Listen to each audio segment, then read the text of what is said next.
Le secret de l'œil d'argent. Paris, 1936. Le soleil couchant baignait la capitale française dans une lumière dorée. Les rues animées, couvertes de pavés, semblaient refléter la vivacité de la ville, mais un secret profond, dissimulé dans l'ombre des grandes institutions, attendait d'être découvert. Un secret lié à l'un des plus célèbres musées du monde, le musée du Louvre. C'était une journée ordinaire lorsque le conservateur du musée, Jean-Michel Delacroix, reçut une lettre étrange, scellée d'un sceau en cire noire.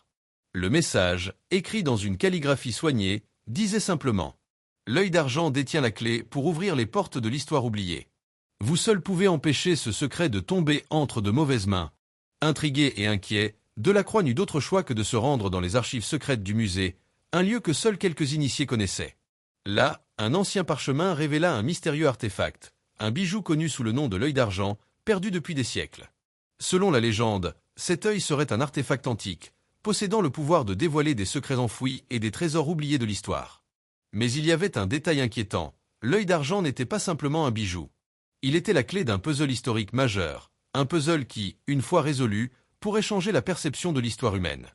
Jean-Michel Delacroix, effrayé par les implications de ce secret, appela un ancien collègue et spécialiste des artefacts anciens, le professeur Laurent Mercier. Ensemble, ils commencèrent à analyser le parchemin et les indices qu'il contenait. Le parchemin était accompagné d'un code complexe, mais après des heures de réflexion, ils découvrirent que la solution résidait dans l'interprétation de plusieurs anciennes œuvres d'art conservées au Louvre.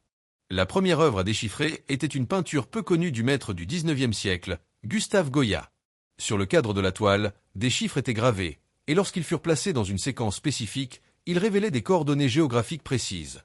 Un vieux temple en Égypte, sous les sables du désert. Cependant, les choses prenaient une tournure inquiétante lorsque Delacroix reçut un appel anonyme.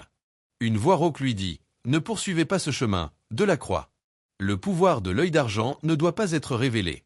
Vous êtes en danger, et ceux qui ont déjà cherché le secret ont payé le prix fort. » Mais Delacroix était déterminé.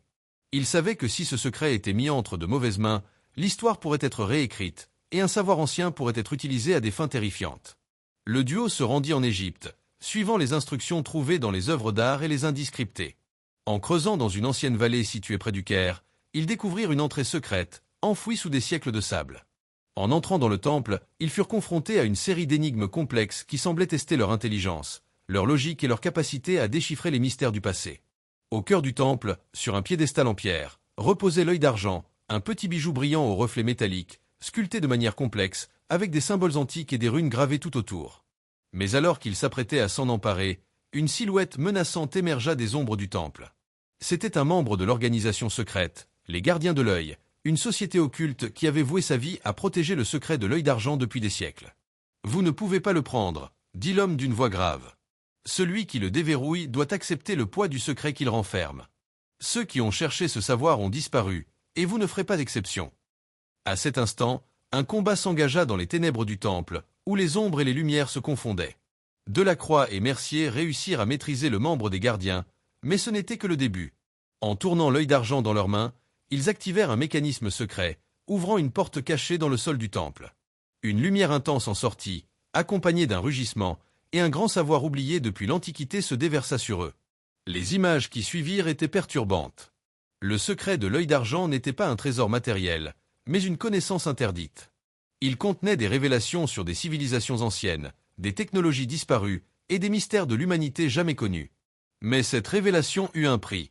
Lorsque le temple se mit à trembler, Delacroix comprit que le secret devait être préservé et que certaines vérités devaient rester enfouies.